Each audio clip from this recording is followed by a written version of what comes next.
Olá, bora desvendar um mistério do nosso dia a dia? Como é que a gente organiza o tempo na história? Vamos descobrir isso juntos. Já pararam para pensar nisso? Como a gente sabe que dia hoje ou em que ano estamos vivendo? Parece uma coisa super simples, né? Mas por trás dessa organização toda tem uma história. E que história? Vamos começar a entender isso agora. Para começar, vamos imaginar uma coisa. Pensem no tempo como se fosse um oceano gigante, sem fim. Para navegar por ele sem se perder, os seres humanos tiveram que criar um tipo de mapa. Essa necessidade de organizar os acontecimentos, de dar um sentido para a passagem dos dias, nossa, ela é muito antiga mesmo. Mas por que essa preocupação toda em medir o tempo? A resposta é simples e tem tudo a ver com a nossa evolução. A gente precisava viver em sociedade. Olha só, para as primeiras comunidades, organizar o tempo era uma questão de sobrevivência, literalmente. Era importantíssimo saber a hora certa de plantar para não passar fome, o melhor momento para caçar ou simplesmente para combinar de fazer as coisas em grupo. E, claro, para registrar o que acontecia de importante, para que esse conhecimento não se perdesse. E a primeira grande ferramenta, o nosso primeiro mapa do tempo, foram os calendários. E sabe de onde veio a inspiração para essa invenção? Veio de cima. O pessoal começou a olhar para o céu para entender os ciclos aqui na Terra. Então, o que é um calendário, afinal? É bem simples. É um sistema que a gente cria para dividir o tempo em partes que todo mundo conhece, né? Dias, meses, anos. E a base para quase todos eles está lá no céu, nos movimentos do Sol e da Lua. E basicamente existem dois tipos principais. De um lado tem os calendários solares, que se baseiam no tempo que a Terra leva para dar uma volta completa em volta do Sol. O nosso, o gregoriano, é um exemplo desses. Do outro lado tem os lunares, que marcam o tempo de olho nas fases da Lua, sabe? Como o calendário islâmico. E essa imagem aqui mostra essa diferença direitinho. À esquerda, um exemplo do calendário gregoriano, que é guiado pelo ciclo do Sol. E à direita, uma representação do calendário islâmico, que é totalmente conectado com as fases da Lua. São duas culturas, duas formas diferentes de enxergar e de medir a mesma passagem de tempo. Interessante, né? E essa diversidade é simplesmente incrível. Olha só quantos exemplos. Cada povo criou um calendário que refletia o que era mais importante para sua cultura. Para os egípcios, eram as chias do rio Nilo que garantiam a comida. Os calendários chinês e hebraico, por exemplo, são super interessantes porque misturam os ciclos do Sol e da Lua. Já o Yorubá está conectado à natureza, à espiritualidade. Isso só mostra que o tempo, no fundo, é uma construção cultural.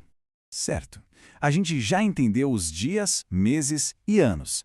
Mas e quando os historiadores precisam organizar períodos de tempo bem longos, gigantescos? Bom, é aí que entra a próxima peça do nosso quebra-cabeça, os séculos. E o que é um século? É bem direto ao ponto. Um século são 100 anos. É isso aí, a ideia é essa mesma, agrupar os anos em blocos de 100 para ficar mais fácil estudar a história. Agora, muita atenção aqui, porque essa é uma dica de ouro, viu? Muita gente se confunde. Dá uma olhada nessa linha do tempo. Um século não começa no ano que termina em 00, como a gente costuma pensar. Ele sempre começa no ano que termina em 01. Ou seja, o século XXI, o nosso século, começou lá em 2001 e só vai terminar em 2100. Guarda essa informação que ela é importante. E para escrever os séculos, os historiadores usam um tipo de código especial, os algarismos romanos. Com certeza todo mundo já viu em relógios antigos ou em nomes de reis, né? Os principais estão aí na tela. I para 1, V para 5, X para 10 e por aí vai. Então o que a gente precisa saber é isso aqui. Quando aparecer escrito século XXI, é exatamente a mesma coisa que dizer século XXI. É só o jeito mais formal, o jeito tradicional de representar os séculos.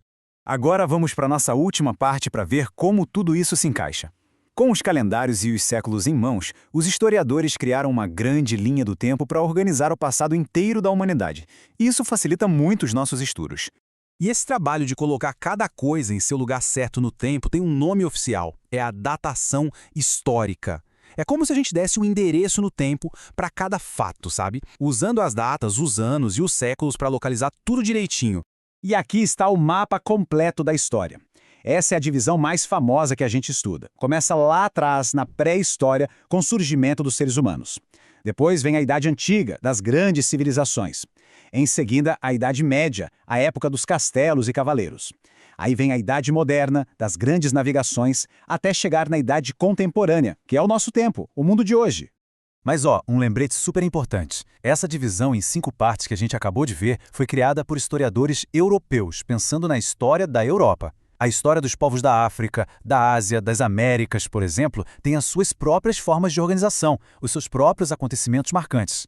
Então, o grande ponto de hoje é este: entender como o tempo é organizado, seja pelos calendários ou pelos grandes períodos, é a chave para a gente conseguir abrir a porta do passado. É a ferramenta que a gente precisa para conseguir de verdade entender a história.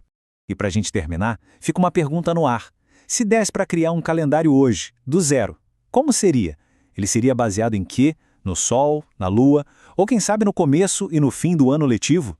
Fica aí a reflexão. Um grande abraço e até a próxima.